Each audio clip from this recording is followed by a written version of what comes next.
On a night meant for laughter, speeches, and political jokes, something went horribly wrong in the heart of Washington. A heavily guarded event, filled with some of the most powerful people in the United States, suddenly turned into a scene of panic, shouting, and gunfire. And at the center of it all was a terrifying question: was President Donald Trump once again the target of an assassination attempt? What unfolded inside and outside that hotel would leave security officials stunned, guests shaken, and the entire nation asking how something like this could even happen. And the most chilling part, it all started in a place that was supposed to be one of the most secure rooms in America. The White House Correspondents' Dinner is usually known for its humor, politics, and celebrity-filled atmosphere. That night, the Washington Hilton was packed with around 2,600 guests. Journalists, political leaders, and top officials filled the ballroom under layers of security. Every entrance was monitored. Every movement was watched. Even more surprising, Donald Trump was there in person. It was his first time attending the dinner as president, after years of refusing to show up in previous administrations.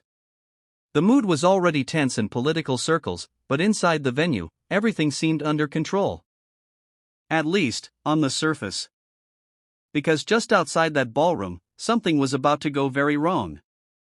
And within minutes, the entire night would collapse into chaos. It happened fast. At a security checkpoint inside the Washington Hilton, a man approached armed with a shotgun.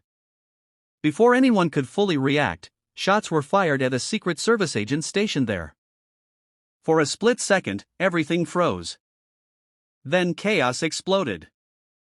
But what likely saved the officer's life was something invisible in that moment: a bulletproof vest. The impact was absorbed, and what could have been a fatal attack turned into survival. Within seconds, trained agents reacted. The gunman didn't get far. He was tackled, restrained, and taken into custody before he could reach deeper into the venue. But by then, the damage had already been done. Because word of gunfire spreads faster than security can contain it. And inside the ballroom, no one knew what was coming next. Inside the dinner hall, everything changed in an instant. A sound, sharp, unexpected, echoed through the space. Then another. Confusion spread faster than understanding. People turned their heads, unsure if what they heard was real. And then came the shouting. "Get down! Get down!" That was all it took. Panic erupted across the room. Cabinet members, journalists, and VIP guests dropped to the floor. Tables that seconds ago held speeches and champagne glasses became cover. Security teams rushed in from every direction. Some pulled officials down and shielded them with their own bodies. Others formed human barriers around key figures. And then, heavily armed security forces stormed the stage. Rifles pointed outward. Eyes scanning. Every second felt like it could turn worse. And in the middle of it all, Donald Trump, Melania Trump, and Vice President J.D. Vance were quickly evacuated from the stage area. The dinner didn't just pause. It collapsed. What was supposed to be a night of political entertainment turned into a full-scale emergency extraction. And yet, the most shocking part was still unfolding outside. Questions immediately began to form about the attacker. Who was he? Why was he there? And most importantly, was this planned for someone specific? According to early statements from U.S. officials, the suspect appeared to have traveled across the country before the attack. Reports suggest a route from Los Angeles to Chicago, and then onward to Washington. That raised even more questions. Was this planned in advance? Was it random movement, or preparation? Officials described the suspect as a possible lone wolf, meaning someone acting independently without a known group. But investigators didn't rule out anything entirely.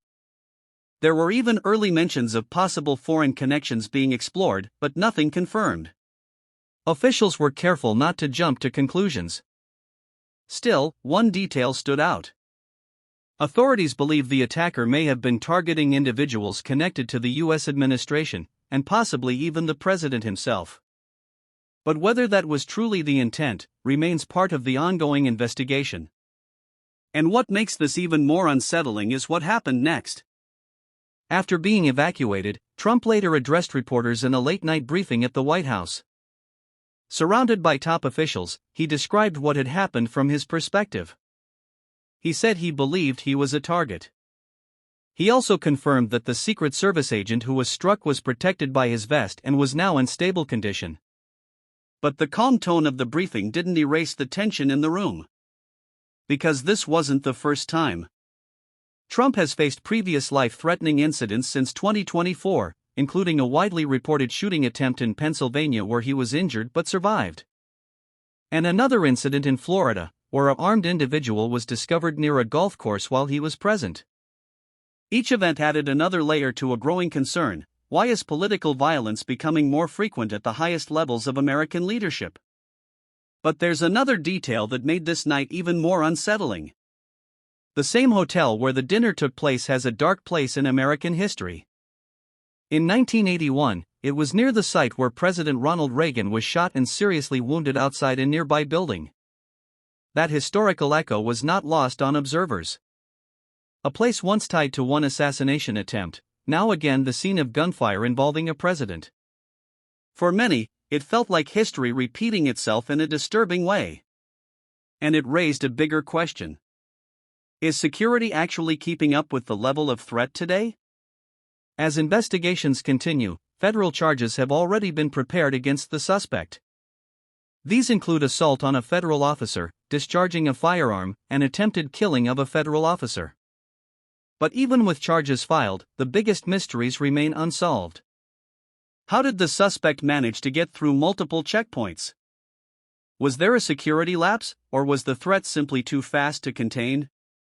And perhaps most importantly, what was the true motive behind it all?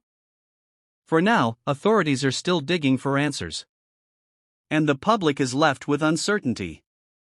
Because what happened that night wasn't just an isolated incident. It was a reminder. A reminder that even the most secure events in the country are not untouchable. That moments of celebration can turn into emergencies in seconds. And that in a deeply divided political climate, the risks around public figures are rising in ways that are becoming harder to ignore. So the question now isn't just what happened inside that hotel. It's what this says about what could happen next.